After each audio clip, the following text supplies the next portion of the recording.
जब आदमी रो सकता है तो गाना, क्योंकि मैकेनिज्म रोने का और गाने का या हंसने का एक ही है।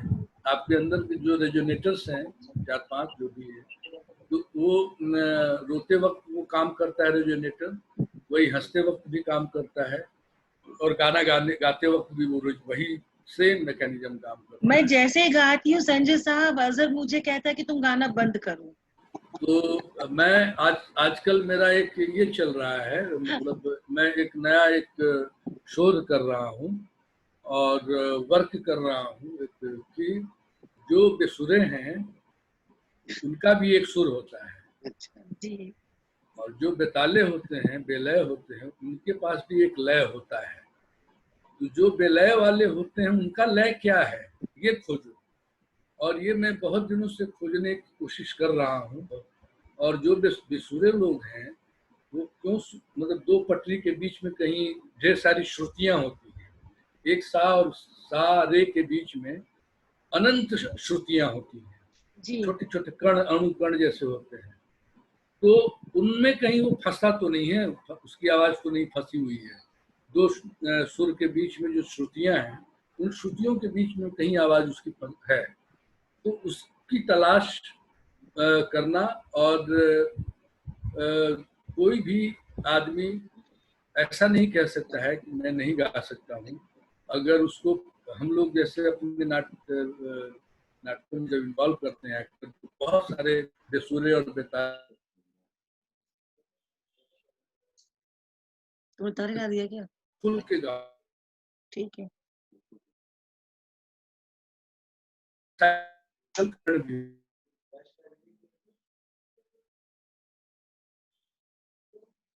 अब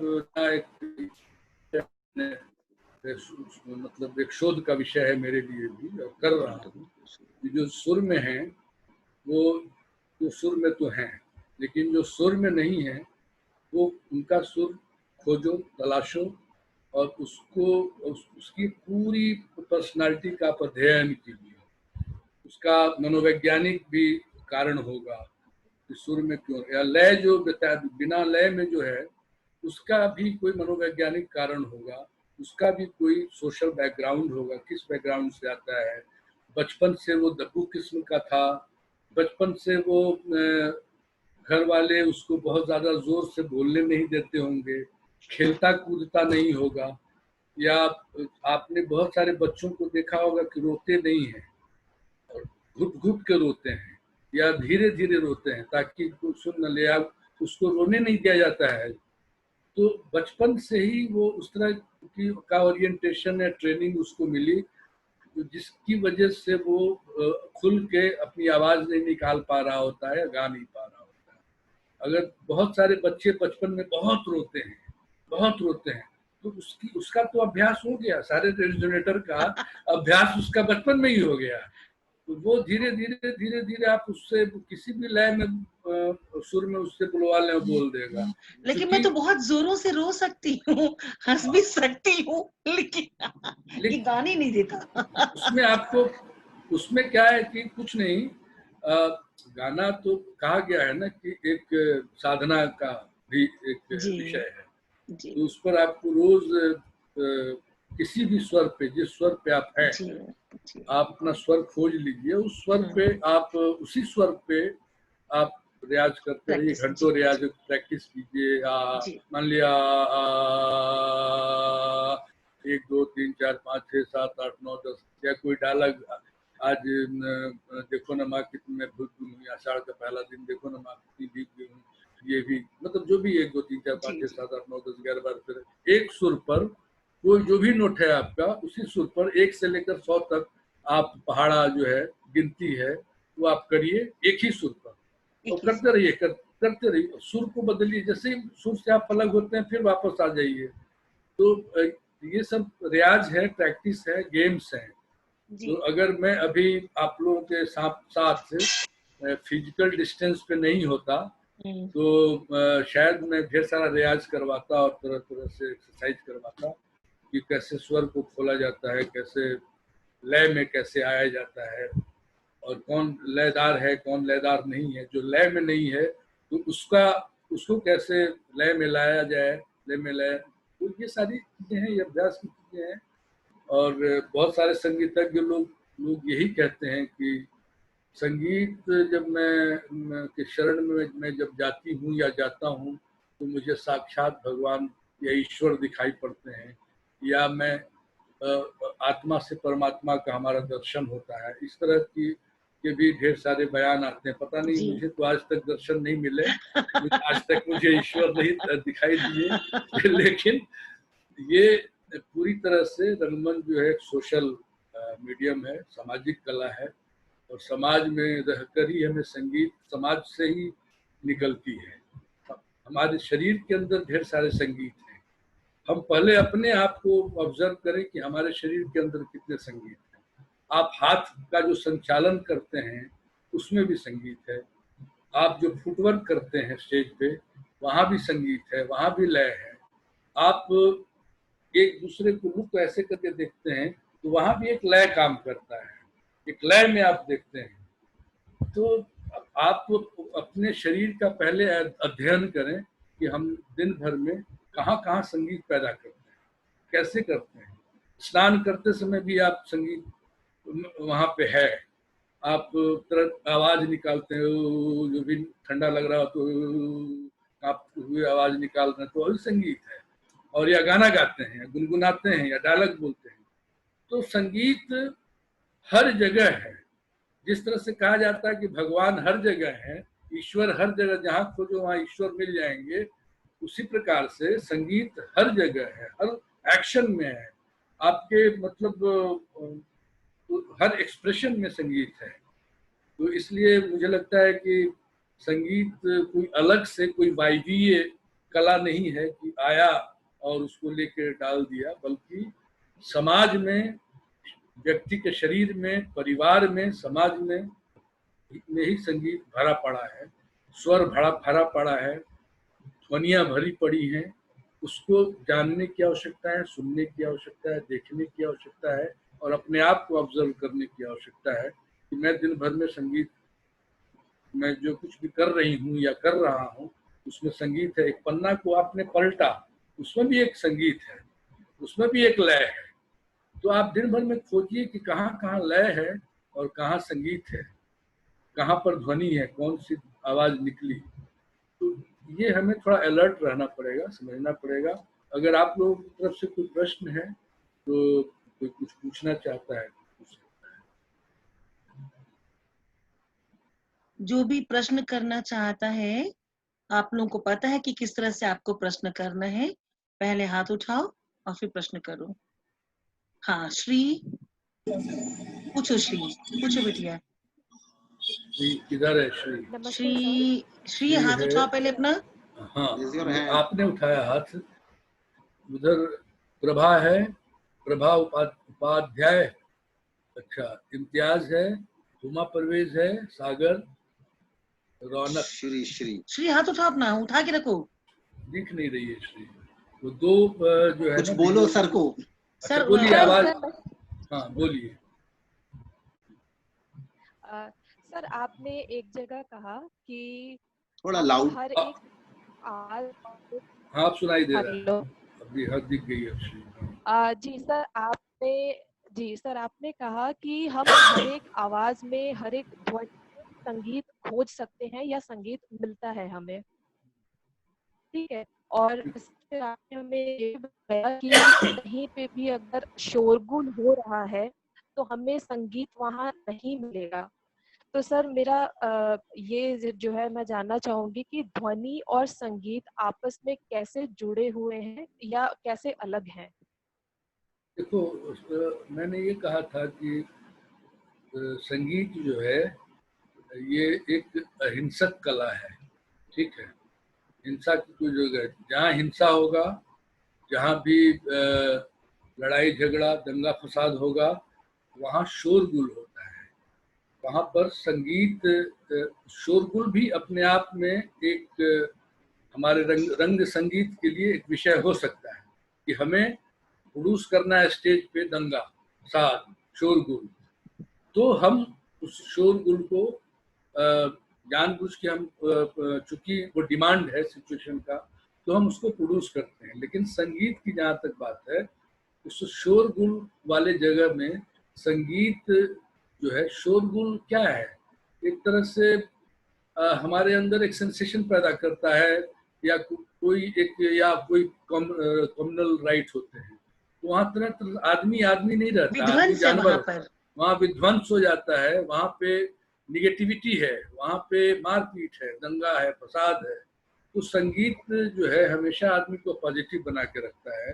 संगीत आदमी को कोमल मनुष्य कोमल रखता है, बना के रखता है, प्यार की बात करता है, मनुष्य को बने रहने की बात करता है कि मनुष्यता हमारी बची रहे, हम एक बेहतर समाज की कल्पना कर सकें, बेहतर दुनिया। तो वैसी स्थिति में संगीत का वही होता है जहाँ प्यार है, मोहब्बत है, जो बेहतरी के लिए काम किया जाए। संगीत वहाँ होता है जहाँ शोरगुल है, जहाँ शोरगुल एक स्वर की तरह हो सकता है, वो एक एम्बियंस साउंड की तरह हो सकता है, जी जी, लेकिन वो म्यूजिक नहीं हो सकता है।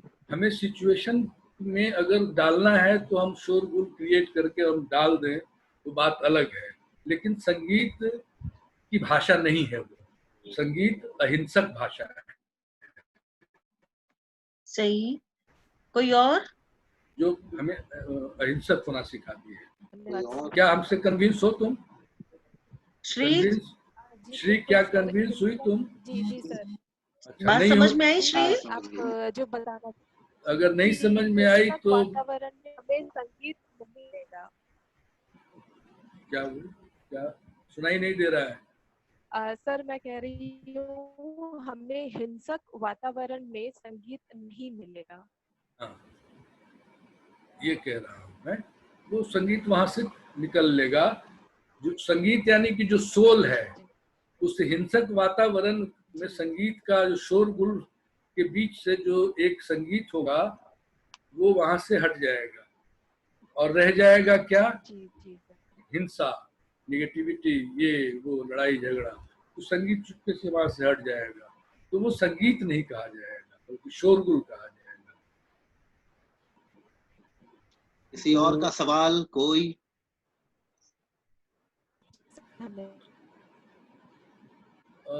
नहीं, अगर कन्विंस हुए हो तो आने वाले दिनों में जैसे ही लॉकडाउन खत्म होगा, उमा जी और अजहर जी बुलाएंगे मुझे, संगीत को लेकर एक अच्छा खासा वर्कशॉप करेंगे। आपसे तो वैसे भी एक वादा लिया है संजय साहब, कहाँ? आपके तो निर्देशन में अभिनय करना है मुझे।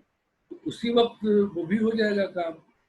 हाँ जी हाँ जी हाँ जी एक वर्कशॉप रखिए जी, और जिसमें बच्चों को भी संगीत का उनका ट्रेनिंग भी होता रहेगा, जी सर। और साथ में आपके साथ बिल्कुल संजय भाई, हम ये लॉकडाउन खत्म होते ही, बल्कि हमारा पहला असाइनमेंट जो होगा वो आपके साथ ही होगा, और हम रंग संगीत पर आपके साथ वर्कशॉप रखेंगे और साथ ही साथ एक प्रोडक्शन भी तैयार करेंगे जिसमें सिर्फ मैं काम करूंगी और कोई नहीं। आप करिएगा, और इन बच्चों को लेकर भी, इन लड़कों को लेकर भी एक म्यूजिकल डेमोन्स्ट्रेशन करेंगे। लेकिन इन बच्चों में जो सबसे ज्यादा मेरी सेवा करेगा सिर्फ उन्हीं को लूंगी। तो बच्चे प्रश्न नहीं करते हैं, प्रश्न करना चाहिए। हाँ, प्रश्न करने चाहिए। प्रभा कर रही है, प्रभा। हाँ, प्रभा बोलो, कुछ भी आए बोलो, समझ में आया। नहीं, आवाज नहीं आ रही है। अनम्यूट करो। हेलो। हाँ प्रभा बोलो। हाँ सर, आपने कहा था कि अगर कोई बिहारी नाटक लेते हैं तो उसमें हम राजस्थानी के भी लोकगीत लेकर आ जाते हैं, तो अगर हम लोग बिहारी नाटक में राजस्थानी लोकगीत लेकर आते हैं तो सर दर्शकों को तो कंफ्यूजन हो जाएगी ना, क्योंकि जो मतलब गाने आते हैं तो उससे एक दृश्य बनता है, तो उस दृश्य को अगर सोचेंगे तो फिर वो बिहार वाले। मैंने ये कहा था प्रभा कि उसका एलिमेंट की तरह हम उसका इस्तेमाल करेंगे। हूबहू हम बिहारी गाने, हूबहू बिहारी अगर कोई परिवेश का नाटक है तो हम उसका एलिमेंट ले सकते हैं, थ्रू आउट नहीं इस्तेमाल करने की बात कर रहे हैं, वो हम इफेक्ट पैदा करने के लिए, वो इफेक्ट की तरह आ सकता है राजस्थानी कोई गाने का धुन या स्वर या कुछ भी, वो इफेक्ट की तरह होगा और वही इंटरप्रिटेशन पैदा करेगा, वही नाटक में इंटरप्रिटेशन पैदा करेगा कि क्यों राजस्थानी संगीत को लाया गया। संगीत की बिरादरी एक ही है, ठीक है हमने बांट दिया है अलग अलग इसमें, लेकिन हम कहीं का संगीत कहीं भी इस्तेमाल कर सकते हैं। पहले भी कहा था कि नाटक अशुद्ध कला है, नाट्य संगीत, वो हम उसके लिए कोई परहेज नहीं है कि हम इस तरह का म्यूजिक नहीं करेंगे। इसमें हो सकता है हम फिल्मी गानों को पूरे प्ले में एक एलिमेंट की तरह उसका इस्तेमाल करें और थ्रू आउट पूरे प्ले हमारा संगीत में न होकर सिर्फ फिल्मी गाने होंगे और पूरा नाटक हो जाएगा। बहुत लोगों ने किया है इस तरह का काम, तो एलिमेंट की तरह हम उसका इस्तेमाल। जी सर, समझ गए। Thank you, thank you. अच्छा, और कोई? कल भी आप लोगों से कहा गया था कि आप लोग प्रश्न करें। सीखने की पहली सीढ़ी है जिज्ञासा। गलत भी हो सकता है तो क्या हाँ, फर्क है? क्या फर्क? लेकिन जिज्ञासु होने चाहिए। हम लोगों को तो डांट दिया जाता था, इतना प्रश्न करते थे कि हमें डांट दिया जाता था कि थोड़ा सा चुप रहो।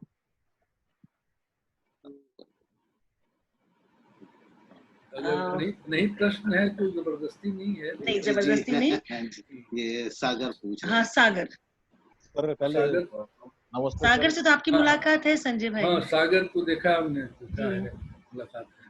सर एक्चुअली बच्चों को मौका दे रहा था कि वो प्रश्न करें, लेकिन मेरा खुद का एक प्रश्न है। हाँ, बोलिए सर कैसे ये साइलेंस जो पॉज जो है, एक आर्टिस्ट जब स्टेज के ऊपर खड़ा होता है, डायलॉग बोल रहा है, और ये साइलेंस को वो किस तरह से यूज कर सकता है? ध्वनि संगीत साउंड को ही कहा जाता है, लेकिन साइलेंस भी क्या संगीत के अंदर ही आता है, उसको किस तरह से फिर आर्टिस्ट इसको यूटिलाइज कर सकता है? देखिए क्या होता है ना कि एक्टर लोग जब पॉज लेता है तो कुछ एक्टर ऐसे होते हैं कि इतना लंबा पॉज लेता है कि ड्रैग कर जाए, ऐसा भी पॉज मत लीजिए। पॉज की भी एक टाइमिंग होती है, कि मतलब वो वहां पर उस एक्टर का लय काम करता है, या कि हम कोई भी संवाद बोलकर उतनी ही देर हमें पॉज लेना है जितनी देर, या होल्ड करना है पॉज को जितनी देर तक मतलब संगीत है, उतनी देर तक वो संगीत रहता है। और जैसे ही वो थोड़ा बड़ा हो गया, लंबा हो गया, वो ड्रैग कर जाएगा, संगीत वहां से गायब हो जाएगा। हाँ, तो बेताला हो जाएगा। तो उसमें भी टाइमिंग का खेल है वो, और अभिनय तो टाइमिंग का ही खेल है। एक एक्टर को बेसुरा हो सकता है लेकिन उसको लयदार होना पड़ेगा, लय की समझ होनी चाहिए। हाँ, लय नहीं अगर है उसके पास तो फिर वो संवाद भी जब बोलेगा तो बेलय होगा उसका। और अच्छा, कभी कभी आपने देखा होगा कि पूरा नाटक आपने देख लिया, पूरा नाटक देख लिया, खूब अच्छा अभिनय, अच्छा म्यूजिक, अच्छा कॉस्ट्यूम, अच्छा संगीत, सब चीज अच्छा था, लेकिन कुछ ऐसा लग रहा है कोई कमी है, मिसिंग है। हाँ, कुछ मिसिंग है, कुछ खटक रहा है। तो वो बेसिकली वो सोल जो है वो गायब है। तो वो सोल जो है ना गायब नहीं होना चाहिए। वो तभी गायब होता है जब आप बेताले हो जाते हैं। संगीत प्रॉपर संगीत की टाइमिंग या वो जो लय की जो बात हम कर रहे हैं वो वहां पर कुछ मिस हो रहा है, इसीलिए वो नाटक ड्रैग कर गया या ये हो गया, कुछ मिस कर गया। तो वो क्या है जो मिसिंग पॉइंट है, इसी को खोजना हम लोगों के लिए बड़ा इम्पोर्टेंट होता है। संजय साहब का कहने का अर्थ है कि आप जब सा से रे में जाते हैं तो वो एक निश्चित अवधि रहती है, उस अवधि को ज्यादा तोड़ते हैं तो सा से रे में जाते जाते वो सा और रे दोनों खत्म हो जाते हैं। हो सकता है कि आप सा और रे नहीं गा पा रहे हैं, लेकिन वो अवधि की जानकारी आपके लिए जरूरी है, और वहीं पर वो पॉज है और वहीं पर वो अभिनय है। संजय साहब, अच्छा, हाँ, पूछो अमरते। अनम्यूट करो। हाँ सर जब हम नाटक नहीं कर रहे होते हैं, जब हम एक्टिंग नहीं कर रहे होते हैं, जब हम रियलिटी में मतलब जैसे मैं अभी आपसे बात कर रहा हूँ, आप मुझसे बात कर रहे हैं, तो क्या इस वक्त भी हमारे में एक पर्टिकुलर स्वर, एक पर्टिकुलर ताल है, या फिर हम बस ऐसे ही बस यूं ही बस बातें करते हैं? देखिए, जैसे मैं अभी आपसे बात कर रहा हूँ, अगर मेरी बातों में लय नहीं होता तो आप शायद निकल चुके होते, क्योंकि आप कैमरा ऑफ कर देते और धीरे से आप यहाँ से गायब हो जाते, निकल जाते चुपके से, निकल जाते चुपके से। चूंकि मैं जितनी देर बात कर रहा था आपसे, तो मैं आपके साथ लय में खेल भी रहा था और सुर में भी खेल रहा था, और मैं ये इस कोशिश में था कि कहीं ड्रैग न कर जाऊं और मैं कहीं मैं बेताला न हो जाऊं, जिससे कि इंटरेस्ट खत्म हो जाए आपके अंदर का। तो आपके अंदर का इंटरेस्ट बना रहे और तब तक मैं बोलता रहूंगा। और आप भी आम जीवन में हम लोग लय के साथ खेलते हैं, अनजाने में, पता नहीं चलता है, और अनजाने में ही आप जो आप काम करते हो, ऐसे ऐसे काम कर रहे हैं कुछ, वो लय में ही करते हैं। अब वो धोबी लोग, वाशरमैन लोग जो कपड़ा ऐसे ऐसे पटकता है, वो लय में पटकता है, उसको मालूम भी नहीं है कि लय क्या होता है, लेकिन वो एक लय में काम करता है। खाना बनाते समय महिलाएं जब ऐसे ऐसे करती हैं, कुछ भी बनाती हैं, सब्जी बनाती हैं, वह भी एक लय है। वो आप अनजाने में उस लय के साथ ट्रैवल करते हैं, आपको पता भी नहीं चलता है, लेकिन वो लय में है। अभी आप जो पेंसिल जो ऐसे ऐसे कर रहे हैं, तो आपको मालूम नहीं है कि मतलब क्या जो कर रहे हैं वो लय में ही कर रहे हैं। तो पेंसिल को ही अगर आप उसको छील रहे हैं तो लय में ही छील रहे हैं ना, बेलय करे में नहीं हो सकता है। जीवन की जितनी भी हरकतें हैं, जो व्यवहार है, वो हर चीज में लय है, रिदम है। आपकी सांस चल रही है ना, आपका जो वेन्स काम कर रहा है ना, तो एक तरह से तो वो लय में ही चल रहा है। आपकी जो धड़कनें हैं, लय में धड़कनें जो है धड़क रही है। तो जब आप सांस जो ले रहे हैं, वह भी लय में ले रहे हैं। वो अलग से बताया नहीं जा रहा है कि सांस लो, लय में आप लेते हो। कहाँ पॉज लेना है, कहाँ किस तरह से बोलना है, कहाँ पर कितना बोलना है, तो अनजाने में ही आप, लेकिन लय आपके साथ होता है। जिस दिन लय खत्म हो गया, जीवन से मृत्यु हो जाएगी, आपकी जीवन समाप्त हो जाएगा। लय सुर, आदमी जब पैदा लेता है तो सबसे पहली बार रोया होगा, वहाँ संगीत था। आदमी जब पैदा लिया होगा सबसे पहली बार, तो हाथ पांव का संचालन किया होगा, वहाँ मूवमेंट आ गया। जब उसकी माँ ने उसको चुप कराया होगा, ये चुप हो जा, चुप हो जा, चुप हो जा, अरे अरे अरे दूध पिएगा, दूध पिएगा, तो वहां पर एक्टिंग शुरू हो गई, वहां अभिनय शुरू हो गया। और वो बच्चा माँ की बात को समझना शुरू कर दिया, माँ बच्चे की बात को समझना, इशारे को समझना शुरू कर दी, तो अभिनय शुरू हो गया। तो हम बचपन से ही लय में, हमारा जो अस्तित्व है तभी तक है जब संगीत और लय हमारे साथ है। ठीक है ना? आप तो प्रकृति में लय है, हवा जब चलती है एक साथ, तो उसमें भी देखते हो तो लय है, रिदम है। पानी का जो बहाव देखोगे, उसमें भी लय है। बिना लय का कुछ भी नहीं हो सकता। विलय अगर है, बेताला है, तो वो गति उसकी एक तरह से वो डेड है, उसको कहा जा सकता है। मतलब उसमें एक लय है, रिदम है, एक पोइट्री है। बेसिकली वो जहाँ लय है वहाँ पोइट्री है। तो आप कितना कलात्मक ढंग से कुछ भी काम करते हैं, वो एक लय में करते हैं। खाना बनाते समय महिलाएं बेलती हैं, ऐसे ऐसे करती हैं, फिर रोटी को चलाने में लय, चलाना, फुलाना, उसको निकाल के देना, ये सब कोई लय है। और उसमें एक स्वर भी है, और वो एक स्वर भी है उसमें एक संगीत है। सब पूरा तो संगीत आपके साथ चलता है। सुबह से आप जो ब्रश करने से लेकर और आपके स्कूल जाने रात को खराटे लेने तक, सोते वक्त और खराटे लेने तक, और आपके पास संगीत रहता है। हर आदमी के पास संगीत है, तभी वो आदमी है, अदरवाइज पशु हो जाएगा। पशु जो है उस बोलता नहीं है, उसके पास स्वर है लेकिन संगीत नहीं, पशु के पास। और आदमी के पास संगीत होता है, स्वर भी है, संगीत भी है। संजय भाई, बहुत बहुत आज आनंद मिला हमें, आनंद रघुनंदन का आनंद मिला हमें। सिर्फ संगीतमय थे हम। जाहिर सी बात है, जब मुझे और अजहर को आनंद मिला तो हमारे कलाकारों के लिए तो बहुत सी नई बातें थी और उन्होंने बहुत कुछ सीखा है। तो आपको शुक्रिया कैसे कहूँ मुझे नहीं पता। शुक्रिया शब्द बड़ा औपचारिक लगता है, औपचारिक बहुत औपचारिक लगता है, लेकिन मैंने तो शुरू में ही कह दिया था कि मैं सदस्य हूँ लिटिल तो शुक्रिया आप शुक्रिया। हमारे ये मेरा आप हमारे बड़े भाई हैं, आप हमारे लिटिल थिस्पिन के आप सम्माननीय सदस्य हैं, जिसको सरपरस्त अजहर कह रहे हैं कि सरपरस्त है। तो पेट्रॉन जी जी। बहुत अच्छा लगा। और आपके साथ जब तक ये कोरोना काल की घंटी बजती रहेगी तो आपके साथ फिर 1-2 बार और क्लास करने का मौका मिले तो इन कलाकारों के साथ साथ हमारा लालच भी पूरा होगा।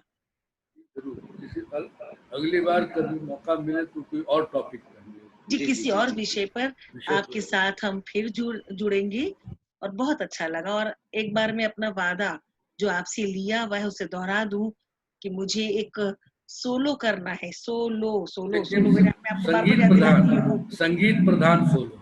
संगीत प्रधान सोलो। आपने मेरे अंदर एक उम्मीद जगाई है। बिल्कुल। तो संगीत प्रधान सोलो आपके निर्देशन में करना है और उसी दौरान हमारे कलाकारों के लिए रंग संगीत की कार्यशाला भी चलती रहेगी। तो जल्द से जल्द ये कोरोना खत्म हो और आपके साथ मुलाकात हो और हम सृजनात्मक रूप से प्रत्यक्ष रूप से एक दूसरे से जुड़ें। और आज आपने अपना इतना समय दिया और इतनी अच्छी बातें बताई।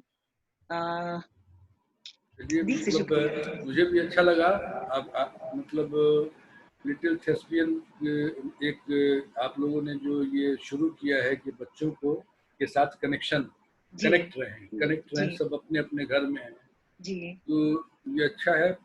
ये काम हर संस्था वालों को करना चाहिए कि जितने भी उनके ग्रुप के लड़के हैं, हम लोग कट जाते हैं, उनसे कोई संपर्क नहीं रहता है, हेलो है फोन पे हो जाता है जी। लेकिन इसी बहाने जितने भी लोग हैं जो सुन रहे हैं, जो नहीं सुन रहे हैं उनको भी आप यूट्यूब के जरिए हम उन्हें और बहुत सारे लोग इंटरनेट की वजह से नहीं जुड़ पा रहे हैं संजय भाई। रिकॉर्डिंग को सुनेंगे, लेकिन वो रिकॉर्डिंग को बाद में सुनेंगे, इसको हम लोग यूट्यूब में डालेंगे। और दरअसल क्या कि अभी हमने तो ये शुरू भी किया है कि हम लिटिल थिस्पियन के फेसबुक में इन सारे लोगों से मैंने कह के रखा हुआ है कि कविता पाठ करके भेजते, जैसा भी मैं कुछ नहीं रोक टोक करती, सिर्फ वो हमारे हिंदी साहित्य के कवि हों और या बांग्ला साहित्य के कवि हों, उर्दू साहित्य के कवि हों, कविता पाठ कर करके वो भेज रहे, मैं लगातार उसमें पोस्ट कर रही हूँ। इससे क्या होता है कि दिन भर एक तो वो कविता खोजने में जाते हैं, कविता खोज रहे हैं, फिर वो रिकॉर्डिंग करने में उनका मन लग रहा है, फिर मुझे भेज रहे हैं, फिर उस प्रतीक्षा में होता है कि मैं कब उसको डालूंगी, कब अपलोड करूंगी। तो ये समय ना एक सकारात्मक इनके लिए एक इन्वॉल्वमेंट इनका जा रहा है। मेरी कोशिश है कि ये इस तरह से अच्छा। और अभी कल ही मैं एक और वीडियो अपलोड करने वाली हूँ। मैंने सबको फणीश्वर नाथ रेणु जी का लिखा हुआ रिपोर्टाज है जय गंगा, ये मैंने सबसे करवाया है। सब लोगों ने, सबको मैंने ना छोटे छोटे हिस्से सिलेक्ट करके भेज दिया था और उसके बाद इन सब लोगों ने रिकॉर्ड करके मुझे भेजा है। अब रात को बैठ के मैं कंपाइल करूंगी इसे, एक पूरा बना के एक वो पूरा वीडियो बनेगा तो इसमें इनका एक अलग तरीके का सुर नजर आएगा। और मुझे उम्मीद है कि ये पहली बार होने के बाद इनको एक और समझ में आएगा। तो इस तरह हम लोग और कहानियों को भी करेंगे, छोटे छोटे और कुछ और करेंगे इससे, इस तरह कि 3-4 लोगों को लेकर, जैसे अभी जो मैंने किया उसमें 20-25 आर्टिस्टों ने भागीदारी की है। तो ये भी हम लगातार इस तरह से करेंगे ताकि हमारे कलाकारों का मन कोरोना में नहीं डूबे, वो निगेटिविटी की तरफ नहीं जाए, सकारात्मक सृजन करें। कुछ देर यहाँ पे बिताएंगे तो उन्हें भी अच्छा लगेगा। और आपका साथ मिला और सबका साथ मिल रहा है तो हम इन्हें एक सकारात्मकता की ओर ले जा पा रहे हैं इस कोरोना में। बात है, और ये न लगे कि हम कैद हैं जी और क्वारंटाइन हैं जी सब लोग अपने अपनी जगहों पे, तो जी अच्छा है, इसी बहाने क्रिएटिव कनेक्शन एक बना हुआ है। जी जी। तो आपसे बहुत अच्छा फिर लगा, बात होगी, आपसे फिर मुलाकात होगी। बहुत अच्छा बहुत लगा। बहुत बहुत बहुत शुक्रिया संजय वाह, भाई, शुक्रिया, शुक्रिया, थैंक यू शुक्रिया। सो तो मच। अब ये ऑफ करते हैं ये ऑफ सेशन करते हैं इस सेशन को, और फिर मैं आप लोगों को मैसेज कर दूंगी, और अगली क्लास और अगले हमारे साथ हमारे जो अतिथि आएंगे उसकी सूचना मैं आप लोगों को व्हाट्सएप कर दूंगी, ठीक है। और जिन लोगों की वीडियोस आने बाकी हैं वो प्लीज मुझे भेजें। शब बखैर। तब तक के लिए सबको शुभ रात्रि। अल्लाह हाफिज मैम।